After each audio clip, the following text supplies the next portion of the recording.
Okay, it says that I'm live. Now it's changing. Okay, we're good. Again, it's on a delay, which is a little bit strange. And I'm going to be checking the chat. I may have to go back if something's unclear.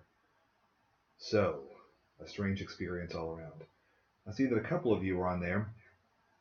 When you arrive, make sure that you put your name or some kind of a comment onto the chat box so I know that you're there. It helps me to keep track of attendance and all those kinds of things.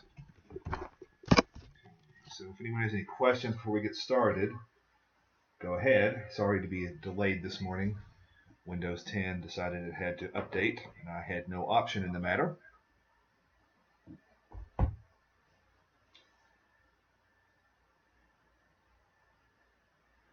I need to wave to myself when I've asked for input so I know without having to listen to myself 30 times when I have when you've had a chance to respond.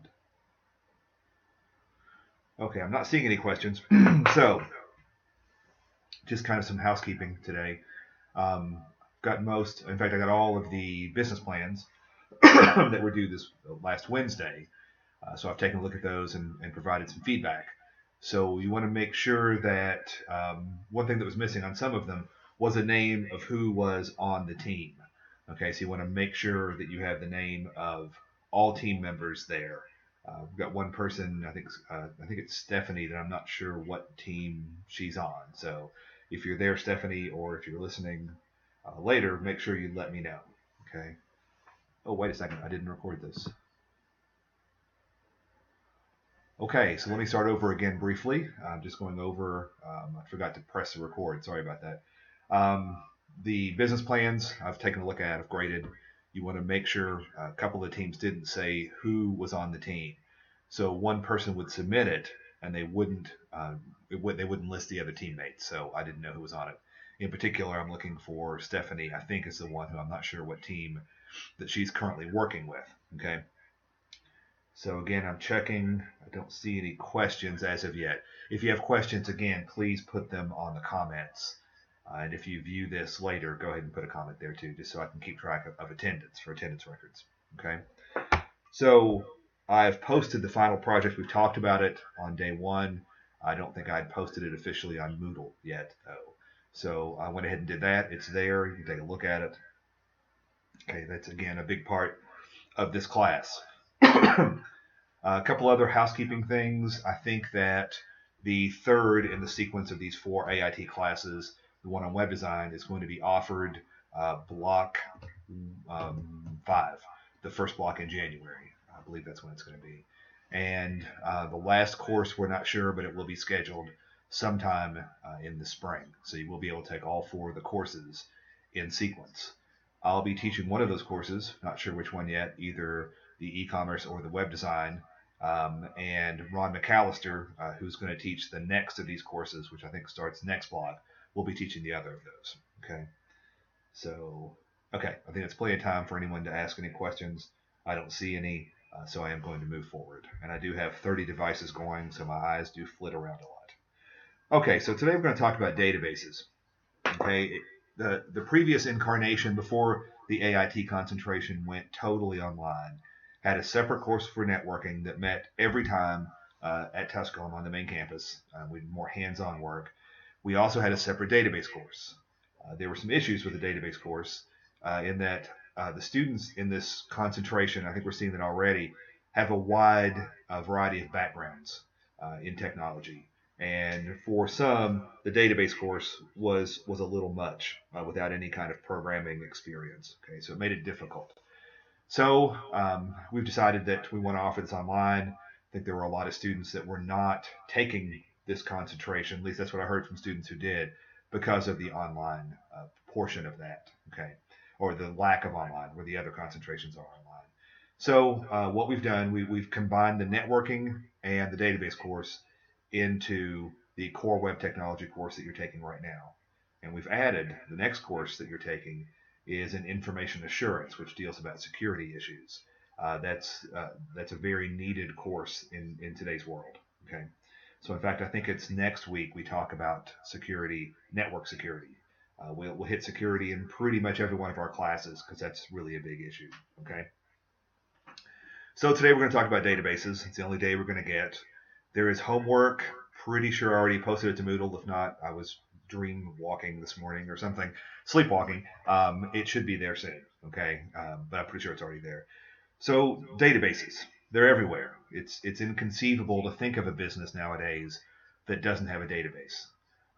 Everybody has information about themselves in a database. They have to access information in a database to get their job done, pretty much no matter what you do. Okay, so they're very important.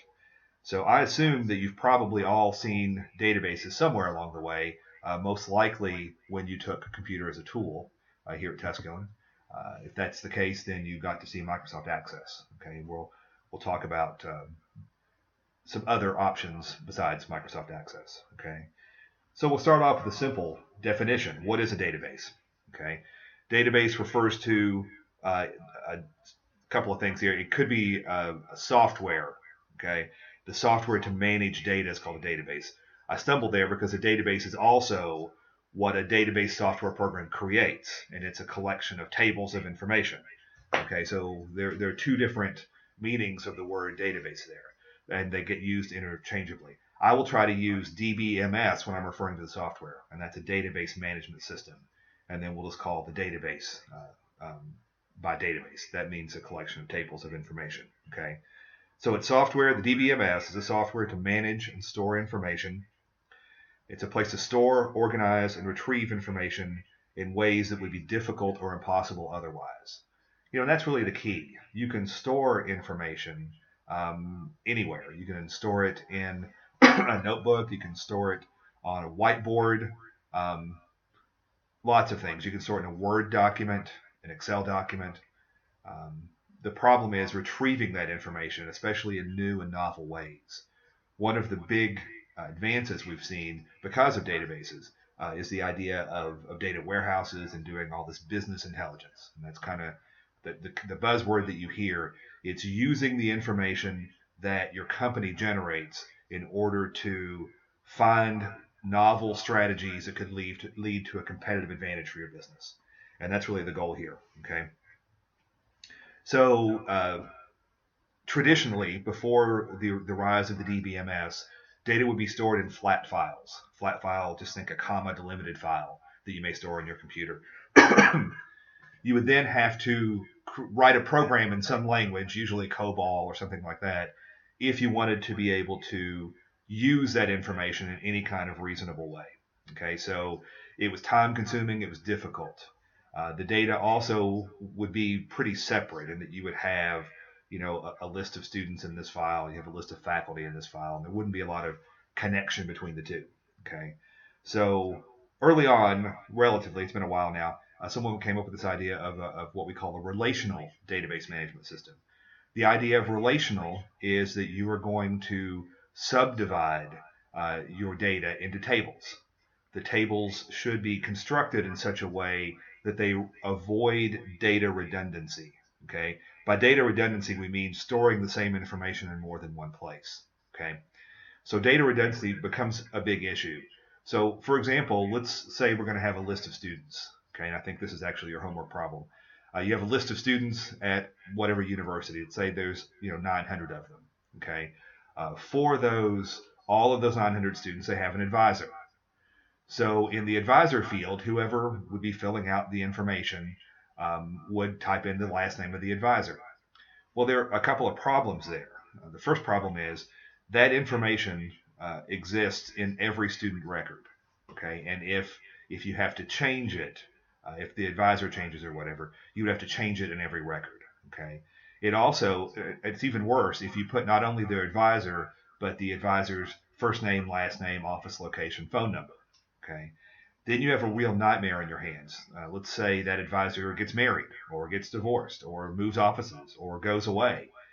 You then have to go through every single one of those records, all the student records, and update that information. Okay, so the idea behind the relational database is that you would have a table of students, you would have a table of faculty that could be advisors, There would be a faculty ID number, and then all you would list in the student table would be for advisor would be the ID of the faculty person. Okay, so that would then connect over to the other table and allow this connection. Okay, so relational databases deal with this shared field that allows two things to get connected together. Okay, temporarily. Okay, so check with my notes here. I tend to go off notes. That's okay.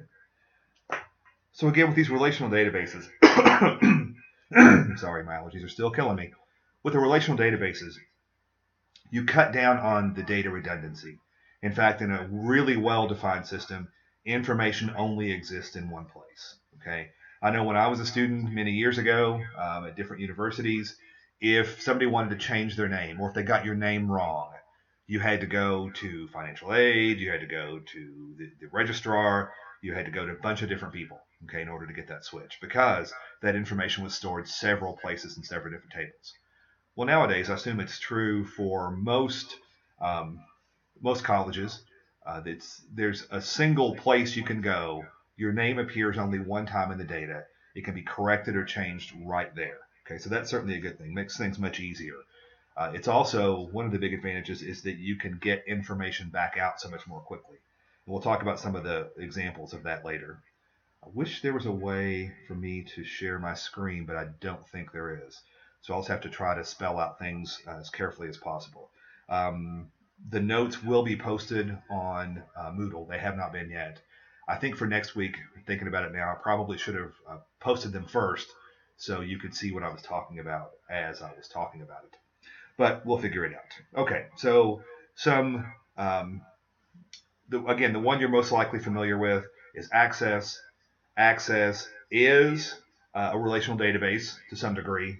It's part of the Microsoft Office suite. We teach it in Computer as a Tool. It gives you an idea of what tables look like, how databases work, how you can create reports, do simple queries. It's probably not the best tool for hardly any job. I mean, it's definitely, I would consider it to be almost a toy database. Okay.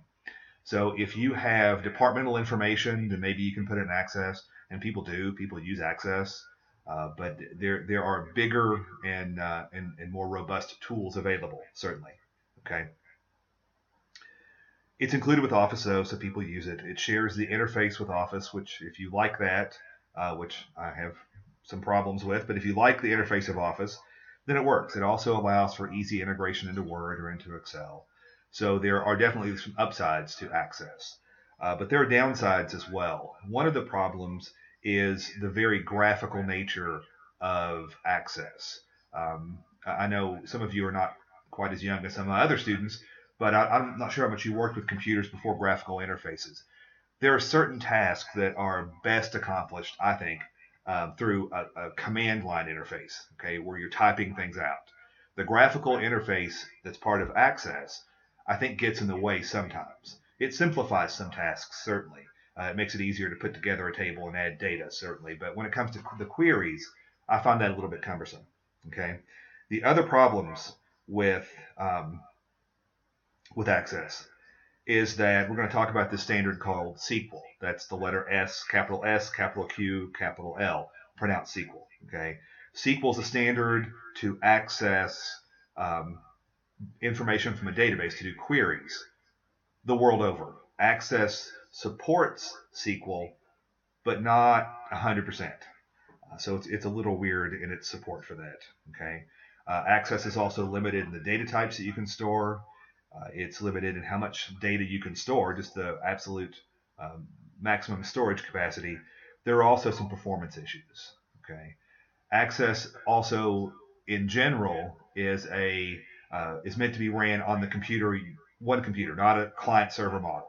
I think we talked about the client-server model before, but if not, a client-server model is the de facto model throughout the internet, where you have an always-on server that sits there and waits for a client to send a request to it. Okay, there's a lot of efficiencies to be gained there. Access, I think, will run in that capacity, but it's really made for a person using the computer on which the database is stored. Okay, so that doesn't ramp up well, doesn't scale well, to use a more formal term. Okay, so again, if that's what you're using, that's what you're using. But you can certainly gain some advantages by going to some others. And those others, there are several. Uh, the big dog, I guess, in this industry is called Oracle. Oracle is a company and also a product name. They're very expensive, typically. You buy a license, you pay a fee. You don't buy the software, and that's it. Okay, and very robust, runs on many servers. You can set up server farms if you need the capacity. A lot of the really big installations in the world are run on Oracle. The main competitor to Oracle is Microsoft SQL Server. Microsoft SQL Server is like the big brother to Access. It is not at all like Access in its graphical abilities or anything, but it is a full-scale enterprise-level database product. Okay. There's also MySQL. That's the only time you pronounce the letters separately. MySQL used to be an independent project that's free, pretty robust. It's used by a whole lot of websites in particular. Oracle ended up buying MySQL a couple years back now. There was great fear that they would phase out the product, but that's not happened. It's still available, and it's a good option if you want to play around with a full-fledged enterprise capacity database. MySQL is a cheap way to get in. Okay. There are also maybe student versions of Oracle and Microsoft SQL Server. I don't know. But because, including MySQL, those are all server based, and the setup becomes a little more difficult. You have to set up a server process running. You have to connect a client process. Now, those can all be on the same computer, and that's fine. But it's a little more headache. Okay. There are some other databases out there that are gaining traction. There's one called PostgreSQL. I guess it's PostgreSQL. I've never heard it really pronounced adequately, but that's another one that's picking up a lot of traction with web. There's MongoDB, another big one, and one called NoSQL, that does not use SQL, uses a different way to do things. Okay. The one I've really been happy with of late, I've downloaded on my Macintosh and on my Windows computer and on my Linux computer, because it comes in. I'm sorry, I haven't uploaded or downloaded on Windows yet. It's called SQLite, SQLite. Okay, it's really nice. It runs as a single application. There's no client server. It just runs on the computer. It's a non-graphical interface, so you actually type in the commands, which I think leads to better learning and all that stuff. So, in fact, the homework that I've posted on Moodle, I'm going to be having you install SQLite. Okay, it's free. It runs on everything. And again, I've tested it on both the Mac and Linux. Works piece of cake. Okay. I will say, to go back to the others, Oracle tends to run on Linux servers. Linux software is free to download, very robust. A lot of servers run it. MySQL also runs on Linux. I think Oracle will run on Windows, but they don't recommend it. Of course, the Microsoft SQL Server runs on Windows exclusively, and MySQL runs on Windows, but at least the last time I checked, they really discourage you from doing that. Okay. And again, it doesn't matter which server OS you use. It in no way constrains you to what you can use on the desktop. Okay, so again, SQLite I like. It's fast, easy to install. I think it's the best way to do things. Okay. So let's move on to database organization. Okay. No matter which software you use, there are some basic things that we talk about. So again, the term database, as opposed to DBMS, is going to be a collection of information. So and on most projects that you'll do for class, certainly you will have one database that will contain multiple tables that are related together. But in other situations, you may have multiple databases. If it's a totally different universe of things, then you can have a totally different database when there's no relations between them. Okay, so each database gets divided into a number of tables. We talked about tables before a little bit. A table should contain information that's related. It should be designed in such a way as not to have redundant data. Okay. When you're putting together a table, and if you've done this in Access, you'll know what I'm talking about. You have to give each field a name. Okay, so a table is composed of fields, If you think of a table as an Excel spreadsheet, then the fields are the columns. Okay, so for example, if you're doing a student record, the fields would be things such as student name, student ID number, first name, last name, major, GPA, whatever you wanted to put. Okay, those are all fields. Okay, the fields define the structure of the table. And when you put all those together, and there's some special formats to do that, you have what's called a database schema. Okay, and we're not going to deal with schemas in this class, but it's a term that you should know. It's just a formal way of specifying all the tables and all their relations. Okay, so each table is going to have a fixed number of fields that hold information. Then we refer to a record as one instance of whatever you're modeling. Okay, so again, if you're talking about students, then the fields for the student table, again, first name, last name, whatever. When you talk about a particular student and the values for their first name, last name, home address, ID, all that stuff, that becomes a record. Okay, so a table has a fixed number of fields. A table has, limited only by storage number of records. Okay. So there's some other things that, again, out there, if you deal with databases much, that the terms you need to know, tools you need to know about, such as ER diagrams or entity relationship diagrams.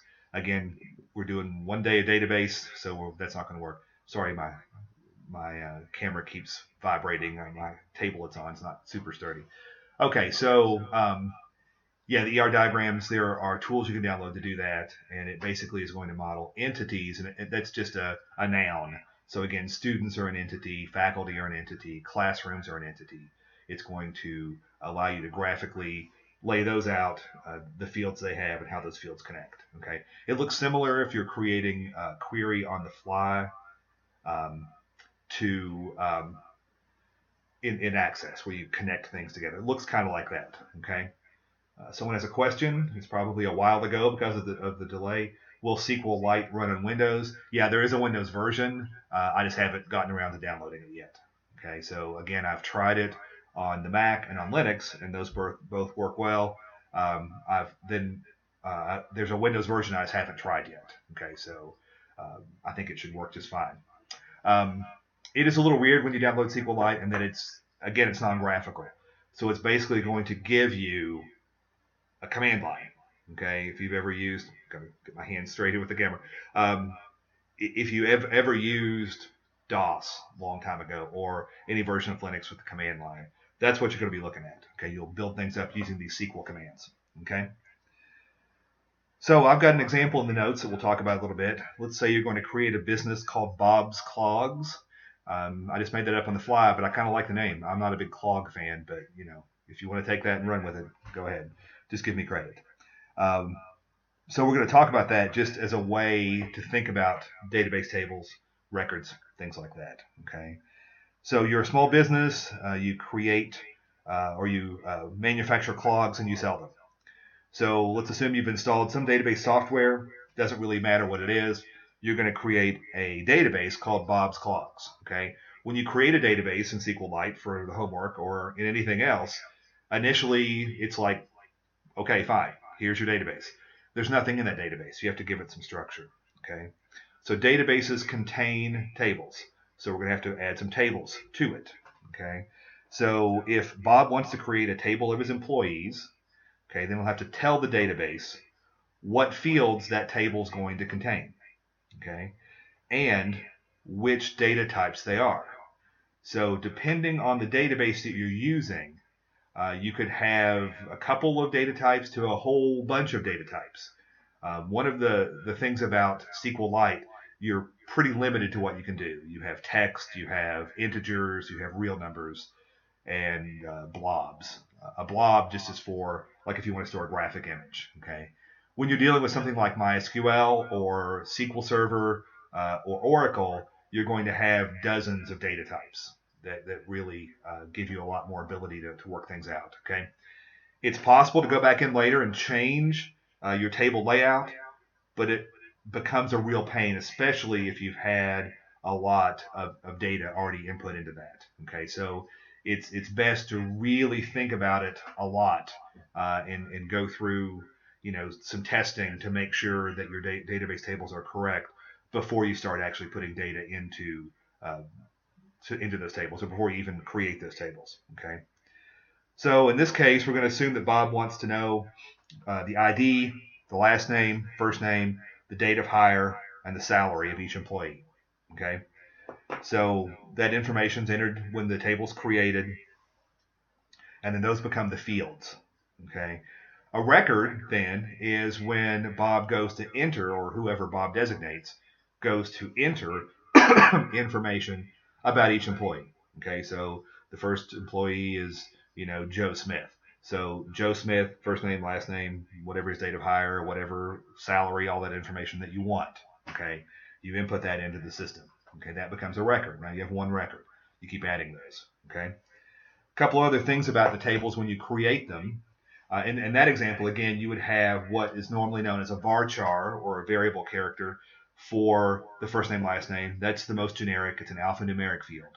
In SQLite, we'd call that a text, because that's just the name that they use. Okay. Salary on SQLite would be a real number because it has a decimal portion. Okay. On other systems, it could be a currency type. There are currency types that are supported in other database systems, okay, that would give you the two decimal places we're used to seeing, okay. You also have to, for each table, figure out what the primary key is going to be. A primary key is one field that uniquely identifies every record in the database table, okay. So when you're dealing with students, I usually do this interactively, but there's no interactive, so I'll just have to be both sides. What if you decided to use first name as your primary field? Okay, not going to work. You could have several people with the same first name. Last name, the same thing. Students sometimes say, well, what about phone number? Well, phone number, if it's their cell phone number, it may be unique, and that would be okay. But what if it's a dorm room number that's shared by more than one person? Okay, so none of those are particularly good ideas. So what used to be the case for almost everything was to use a social security number because that's unique. Okay. The government now frowns on that for security reasons, for the university, or any organization to use that unless there's a really big need to do that. So they usually create their own. So at Tusculum, you have your own student ID. Okay. Faculty have their own ID number as well. Okay. So therefore, any table that has students in it is going to have the primary key is going to be their student ID. And that's usually what you do. Most database systems, most DBMS systems are going to allow you to do an auto increment. So the first one gets record 1, the second one's 2, 3, 4. That can also be the primary key. Okay. If you go to insert something into the database in SQLite or anything else, if it repeats the primary key, then it's going to complain. It's going to say, no, you can't do that. Okay. So that's how you set those up basically. Okay. A primary key could be compound in that it could be a combination of fields, but that's a little out of the scope of what we're doing. It's best to have an ID that just works. Okay. So Bob has this information. A couple things there. The date, the hire date. I forgot to mention that. Most systems have a special date type, date time type. Okay. It turns out that SQLite does not. SQLite just stores things as text only, and then there are tools within the language or within its version of SQL to allow it to deal with dates as dates. Okay, so you'll see a difference there between the first listing of the notes and then the examples at the bottom. Okay, so again, questions anywhere along the way, please go ahead and put them onto the chat. Okay, in fact, I can type the commands I'm talking about onto the chat window, which should give you a better idea of what I'm talking about. You'll see them before I talk about them because of the delay, but that's just how it's going to be. Okay. So again, one of the great surprises of the world is that this thing called SQL exists. SQL is a structured query language. Query as in asking a question. And I'll put that.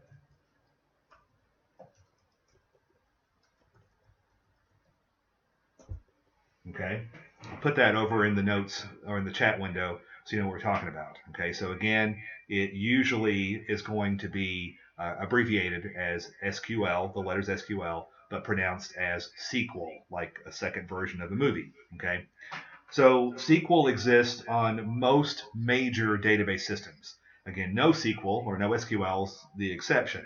Okay, but it is pretty standard. Okay, that's the good news. Which means that if you want to extract or create a table or do basic information on any database system that you happen to find yourself working with, as long as it's SQL based, it's going to be pretty much the same. Okay.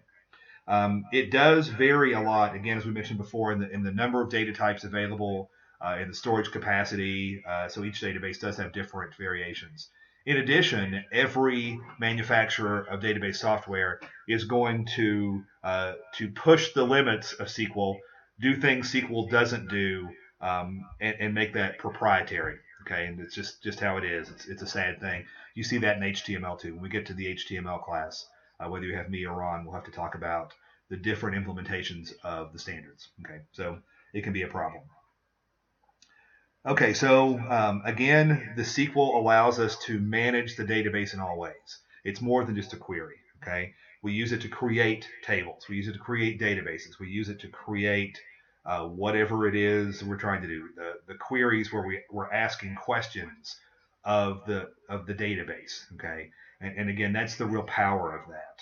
Okay, if you're Walmart and you want to know which store performed the best on Labor Day of last year, okay, that information would be knowable without databases, but not immediately knowable. Okay, if you want to know who sold the most tacos in the Taco Bell empire today, right now, you can find that out through a database. Okay, so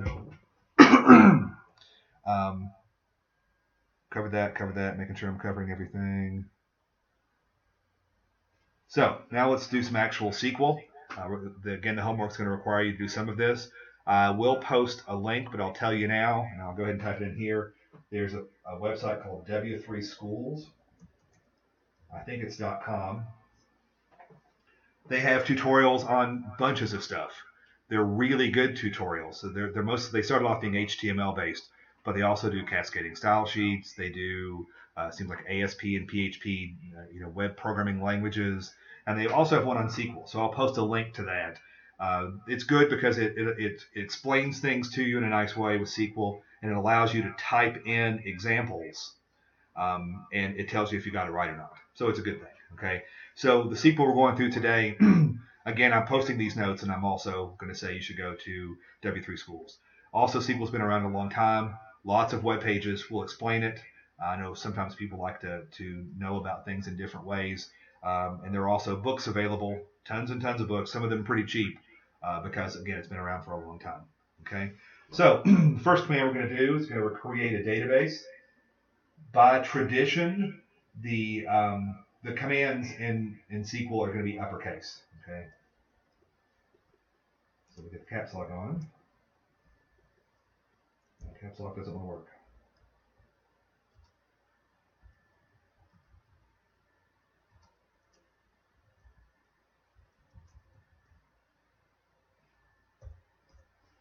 Okay, so there's an example, and again, I'm sorry you're on delay here, but there's an example of what you would type in once you've logged into SQLite. Okay, so again, SQLite gives you a prompt, which looks like this, more or less.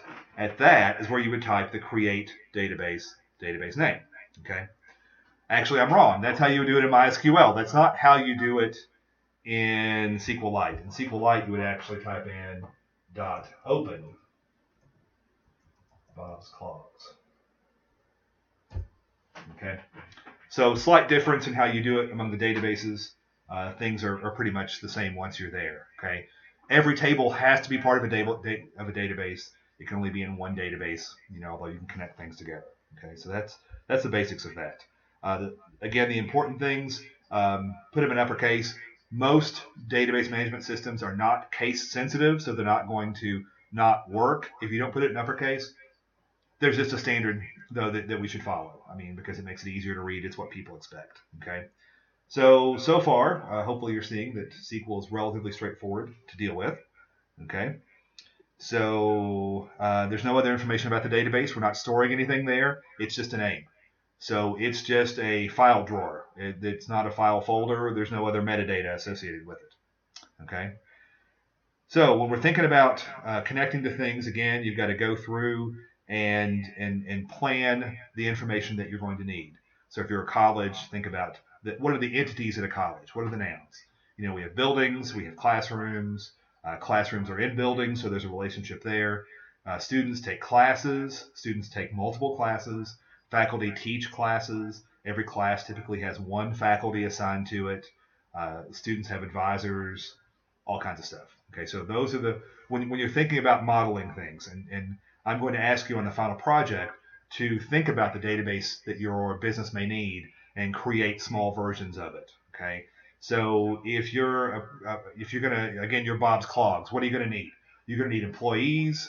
You're going to need departments. You're going to need products, different types of clogs, inventory database, customer database, sales information, all those things. Okay, so those are the things that you should be thinking about. Okay, and again, you can change a table once you've created it, but it's a pain and sometimes causes some inconsistencies in your data. So it's best to really think about what it is that you want before you get started. Okay, so going back to our example with Bob's Clogs, we're going to go ahead and create an employee table with a few additions. So let's say in addition to the things we talked about before, we also want to track what department they work in, where that department's located, and who the department manager is. Okay. So again, before we start putting that into SQL, we want to look at this. We want to check to see if we're making any sense. So I've got a list here of employees, ID, last name, first name, hire date, salary, department location, and department manager. Okay, so as far as the data types go, employee ID could be an integer if it's a number. Okay, that'd be a good thing for it to be. Last name, first name, department location, department manager are all in MySQL world would be varchars of some size. So it'll in parentheses how many characters, the maximum characters you want to allow. In SQLite, those would be text fields. Hire date in MySQL or SQL Server or whatever would be a date type. Okay, in SQLite it would just be a text field as well. Okay, that looks like a date. Salary in SQLite would be a real number. In other systems, it could be a currency type. Okay, so when you're looking at that and thinking about typing all this information in, it should be fairly clear that we've got some redundant data. Okay, assuming that more than one person works in a department, our department location, department manager, and department name are going to be repeated every time in every employee record. Okay, again, that makes it difficult if you need to change things. It's a lot of extra storage. It's just not very efficient. Okay, so instead we're going to change things. We're going to take our employee table. We're going to make two tables. Okay, and here's where the relation part comes in. So I'm going to separate out all that redundant data into a department table. Okay, so we've got the employee table will contain ID, last name, first name, hire date, salary. Okay, the department table will contain department name, department location, and department manager. Okay, but now I need a way to connect them. I need to relate them. And I'm going to relate them through a department ID. So I'm going to add to the employee table a department ID field, and I'm going to add as the primary key of the department table an ID field as well. Okay, so that way we can connect things up. Okay, and the relational database, when you go to do a query, we'll do a join in a minute, it temporarily makes this giant table with redundant data. Okay, and then you can do questions based on that. Okay, but let's talk about creating this table. Okay, so again, we have to think about a primary key for both of our tables. You have to specify that when you're creating your table.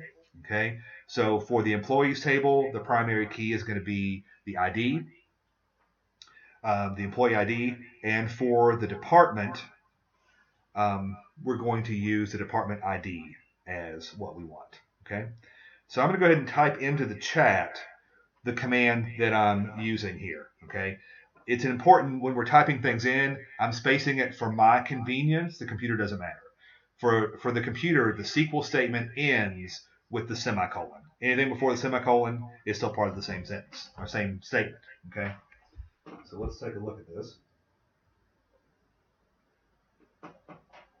Okay. Get all my computers to cooperate. So we're going to start with the create table.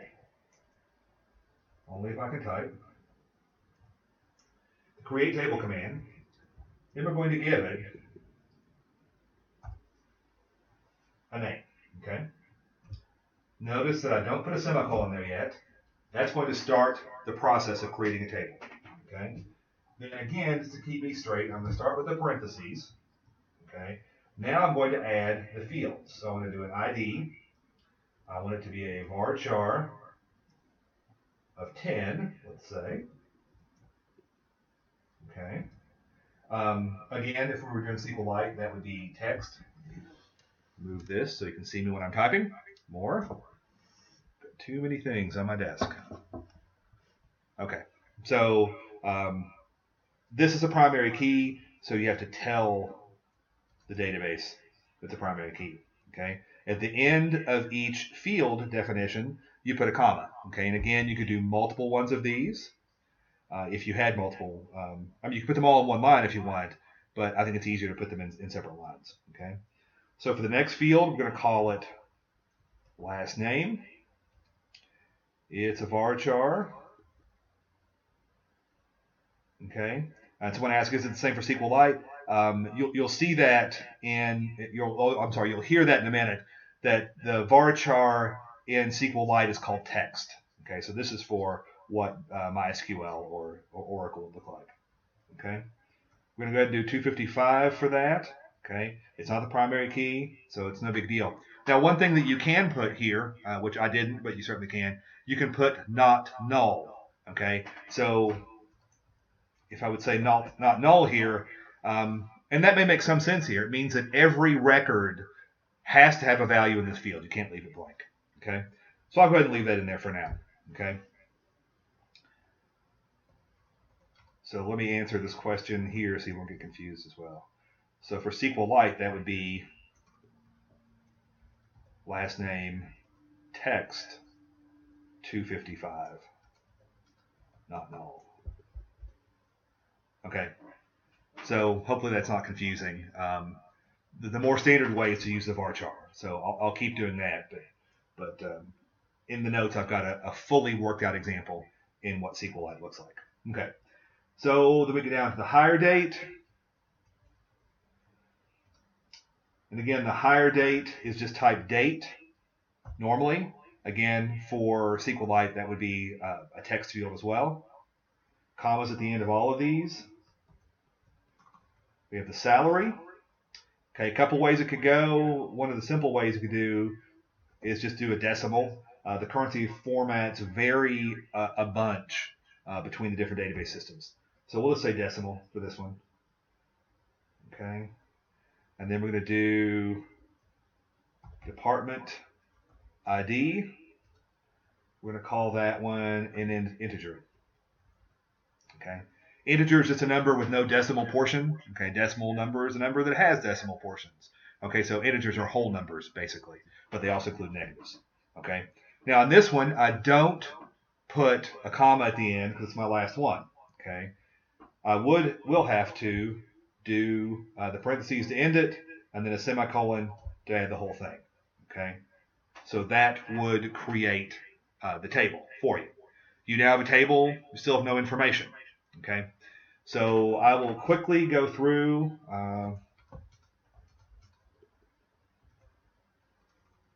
the department table.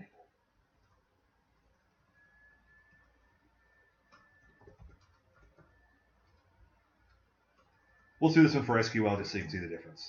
For SQLite, sorry. Okay, so that would also be the create table departments, open parentheses. We've got, let's just say ID, integer actually, primary key. Okay. We've got the name, which is a text at 255. We've got the location, which is also a text at 255. There are commas at the end of all those. And we have the manager, which is also a text of length 255. Okay, no comma there because it's the end. And with the closing parentheses and semicolon. Okay. So again, the first example I typed into the chat is going to be more what MySQL or Oracle or SQL Server would look like. The one at the end is for SQLite. Again, SQLite is light because it restricts you in the number of database types that you can use. Okay. So once you've typed all that in, you type it into SQLite for our examples here using that format. Then it tells you, cool, things are good. You have two tables. Again, there's no data in them. Okay. There's a way to list which tables you have. If you're in MySQL, you just say list tables. Okay. So put this in here. So MySQL does list tables, semicolon, and SQLite does dot tables. Okay. So note the period before tables. Okay. In the same way, you can do a dot databases in SQLite to see which databases you have. Okay. So you have the tables now. Now we have to worry about putting information into those tables. Okay. A couple of ways you can do that. We'll do the most straightforward way. The most straightforward way is to insert an entire record at one time. So you're going to insert values for all the fields. Okay. If there's a field without a value, you just put a blank. You have to put those commas in there. You can also go through and create a custom list of the fields that you then put information just into those fields. Okay. You see that sometimes. But we'll do the simple way. Okay. So as you would imagine, we're going to do the insert. To insert something, we use the insert command. Okay. So we're going to say insert into employees. Okay. So we're inserting into whichever table we want, the employees table in this case. Okay. And again, you can do this on one line, but in the chat window, I think it makes sense for it to be separated. We have another keyword, values.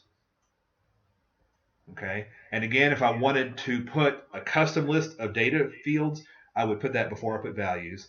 But values, I'm then going to enter the information for my first record. It's based on the order that the fields are in the table definition. Okay, so you can't adjust those unless you do a custom list. Okay, so the first thing we have is the employee ID number. It's followed by the last name, and then a comma delimited to the first name. And the text information or varchars are in single quotes. I think double quotes also work, but usually people use single quotes. Then we have a date.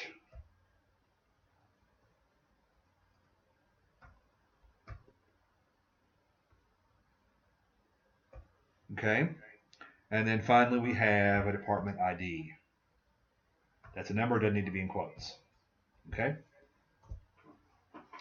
So once I've inserted in all that information, you see that I forgot my semicolon. Okay. So that's what those look like. You're going to insert into the table name, type in the keyword values, and then in parentheses, you're going to put all of the fields into the information. Into all the fields. For each field of the table, you're going to put a corresponding piece of data. Okay. So that's going to create a record. Now, if you would look at your table, you would see that you have one record that has the ID of 23, the last name of Smith, first name of Bob, hire date of 1404, and the department ID of 4. Okay. And again, there's I'm posting the notes, and there'll be full examples. You can also input information into the department table in the same way. It would be the insert into departments. values keyword, and then in parentheses, something for the department ID number, department name, location, and manager name. Okay. It's important to realize that by putting a manager name in this example, we're kind of doing redundancy. What you would really do would be a link to an employee ID number, but I didn't want to get that convoluted at this point to keep the example pretty simple. Okay, so that's how you get data into the database. There's not really much else to it. Now you can build forms. If you've ever used Access much, you'll see forms. If you're using other kinds of database management systems, you can create custom forms that allow people to do all kinds of things. Okay, but at the basic level, what you'll be doing for the homework and for the final project is actually putting it in this way. Okay. The good news about this, you can create a text file that allows you to create the table. You can save it somewhere and you can recreate it on a different system if you ever need to. Okay, so that's a good thing. Okay, so now we have information into our system. Again, the example I do at the end of the notes in SQLite, I put in several employees in a couple of departments, it seems like. Okay, and for your homework, you'll put in reasonable numbers for the queries to make sense. Okay, but now let's say you want to get some information back from the database. That's kind of the big point. Okay, so we use the select statement. Okay, the simplest way to get everything from a table is to do this. We're going to say select star. The star goes where the list of fields normally would go. So I could say select first name, comma, last name, comma, hire date, if that's what I wanted. Okay. Star says to show me everything. Okay. You've got the from keyword and then whatever table and your semicolon. Okay. And again, there's an example in the notes at the end from my example in SQLite of what that looks like. Okay. It's pretty ugly in SQLite. It's pretty ugly in all systems, so you would want to definitely. There are tools in every database to make it more beautiful, but that's going to return every record and every field from your table. Okay. Work the same way if you were doing it for the department. Okay. So again, I can also do something like this. I can say select, like I said before, last name, comma, first name from employees, again with a semicolon. Okay, that's going to give you a list of the first name and last name only of every employee. So the ID wouldn't show up, the hire date, salary, none of that would show up. Okay, just that. Okay. There's also a where keyword we can use to add conditions to it. Okay, so let's say you want to get a list of all the employees, their first and last name, only those that work in Department 36. Okay, so I would start off like I did before. I would say select last name, comma, first name, right, from employees. Okay, it's all the same, but there's no comma. Where department ID is equal to 36. Okay, so those two lines are all one line in SQL where we're selecting and we're going to display only the last name and the first name in that order. Does exactly what you want. From the employees table, only for those employees where the department ID is equal to 36. Okay, so I'm going to wait a second for any questions before we move on here. I'm going to do a further example. I'm going to wave my pen so I can see in the other feed that I've given you sufficient time to type in any questions that you may have.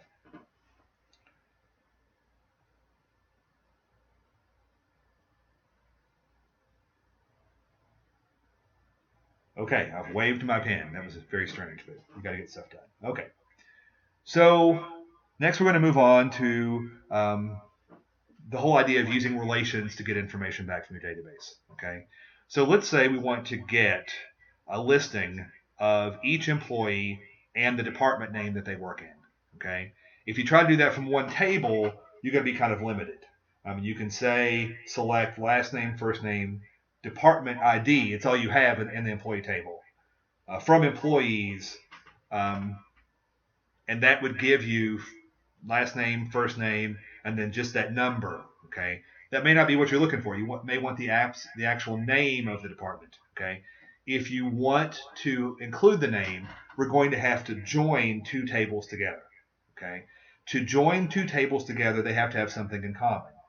It turns out at this time that in our example here, the department ID is the link between the two. Okay, the department ID is the primary key of the departments table. It functions as a foreign key in the employees table, which means it connects the two together. Okay, so when I say to pull things from both of these, where those two are equal, it's going to take the employee table, it's going to fill in that redundant information. Every time there's Department 4, it's going to put in Department 4's name and location and manager all the way down. Okay, so it's not real data redundancy, it's temporary as it makes this file. Okay, and someone asked if I have an example of these in the notes. Yeah, at the very end, I go through an entire example with screenshots, or at least cut and paste from an actual SQLite session. Okay, so that should be good there. Okay. So when I'm joining these together, it's going to be a little bit more complicated. It may take several lines in the chat, but let's get started. Okay, so I'm going to do a select, but I can't just say the field name.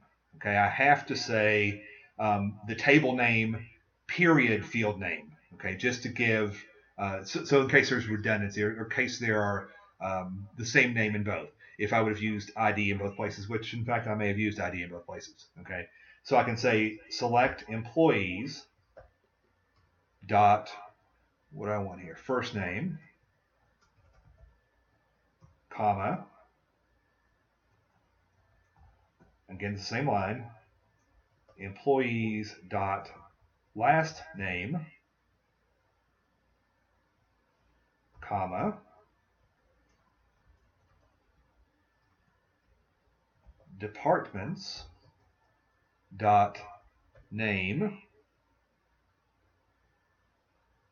Okay, so those are the three things I want. I wanted to print out the first name from the employees table, the last name from the employees table, the department name, or sorry, the name from the departments table. Okay, and this time it's going to be from employees and departments. Okay, still building one statement. And now we have to have a where employees dot department ID is equal to departments dot ID. Okay, only then are we done. Okay, so we're going to select. We have to specify the table name here as well. Employees dot first name, employees dot last name, and departments dot name. That's the name of the department. Okay, from two tables, employees and departments. Okay, we have to connect those in some way. We're going to connect them where employees.department ID is equal to departments.id. Okay, so that's going to sync them up. That's going to allow us to do things. If you have no connection between the two tables, if there's no relation, you cannot do this kind of a query.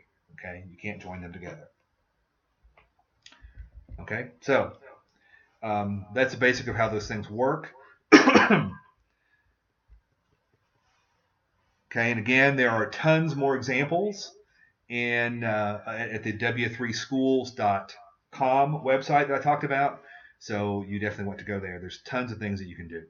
Okay, but that should be the basics. If you have any questions about that, again, I think it's going to make more sense when you've had a chance to look at the notes. Okay, and you can certainly email me, or we can set up a Google Hangout, whatever you want to do if you need some help with this. Okay. So I'll give you a second. I'll again wave my pen again. Okay. I need a better system. I'll give you a second if you have any questions about the database SQL stuff.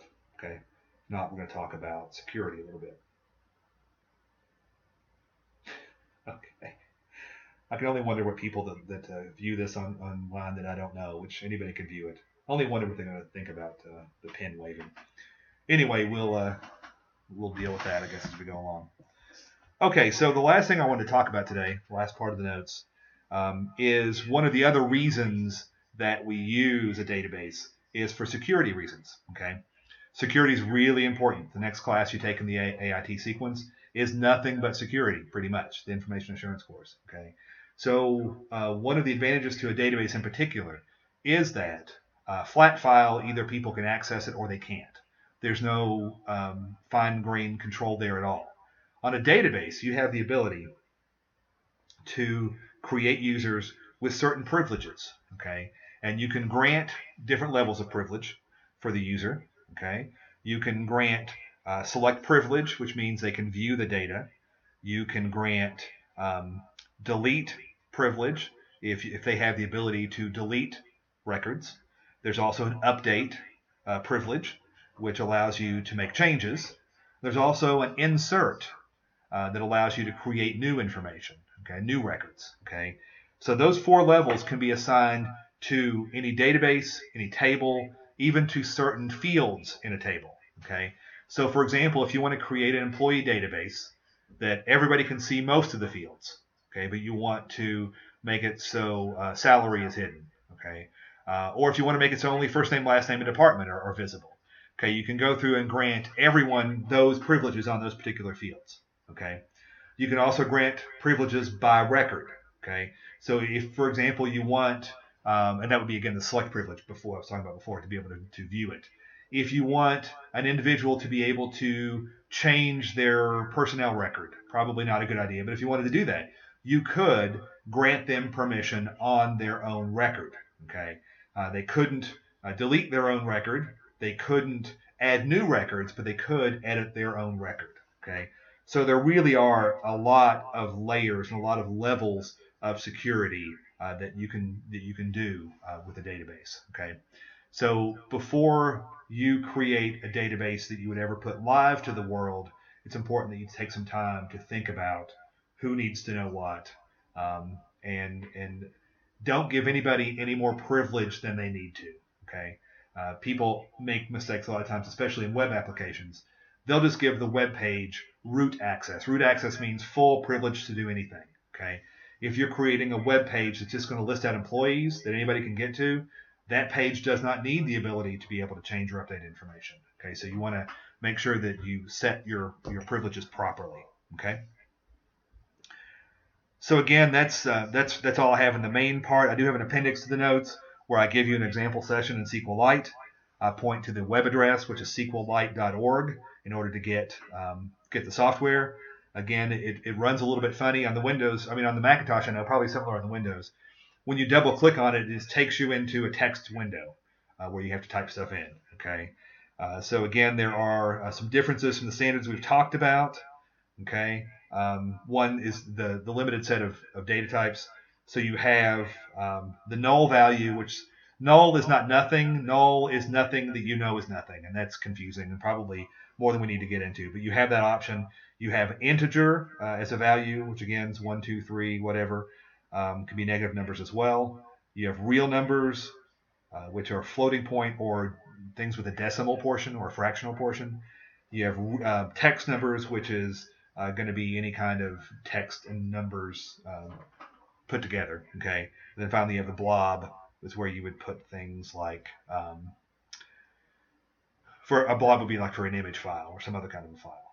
Okay. So that would be the information that you would need there. Okay. And then I go through how to start it up on the 2 systems that I've used. Okay. And then we talk about, I talk about giving you examples of how I created the tables, what it looks like when I did it. You know, I cut and paste the text over, and we go through doing the query, doing the join, doing all that stuff. Okay. So again, a couple of things when we're doing that, it's important that you keep in mind that you can type it on as many lines as you want, space it however you want, then put a semicolon at the end. I find a lot of times for something like a table creation, I'll type it in like Word or some other text editor to make sure I have it correct. and then cut and paste it into my database.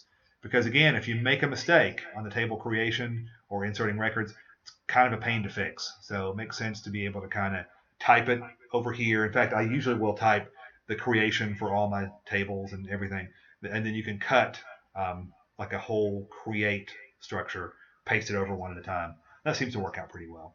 Okay. So that's all I've got on databases. If there are any questions, okay, questions. That's the pin wave. That means I'm asking questions, and I'll see when that happens over here. Okay. So if there are questions, let me know. If not, there is some database homework out there. I will post these notes. This was not the best format, I think, to do this. I wish I could have done a screen capture. So I'm sorry that didn't work, but hopefully it will make sense when you go through the example yourself. I think it is important that you go through, and type these things in. I think that'll make the most sense. Okay. SQLite is free, available for all systems that I know of. Should work well. Okay. The database assignment is an individual assignment. Okay, someone asked that question. The group, for the final project, there's a database portion as well. So you'll be doing a group database part for your final project, but the one that's in the homework for this week is an individual assignment. Okay. If there are other questions, I will wait a bit.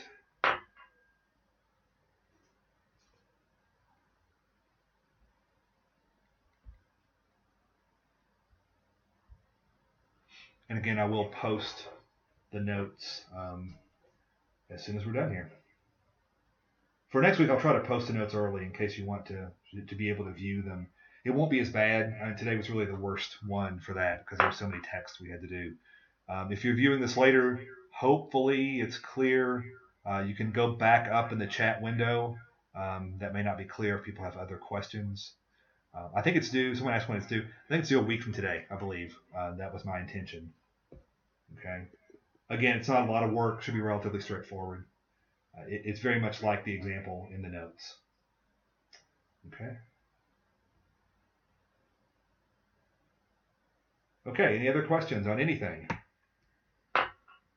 Questions about the group project? Questions about any of that stuff?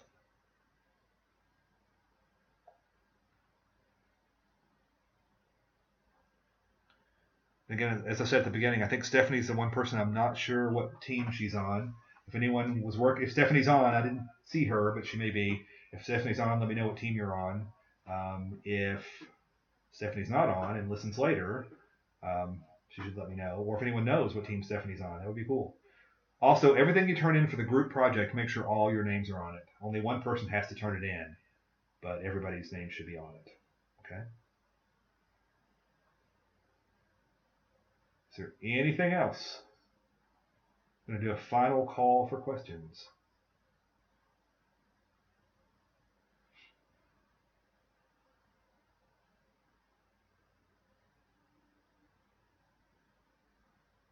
Okay, looks like that's it then. Okay, so there are no further questions. I'm going to go ahead and stop the session for today. It seemed to be the consensus that 9 o'clock was the best time for people. So we'll meet again next week at 9 o'clock. And we'll be talking about database security. Okay, this is week 3, so next week's week 4.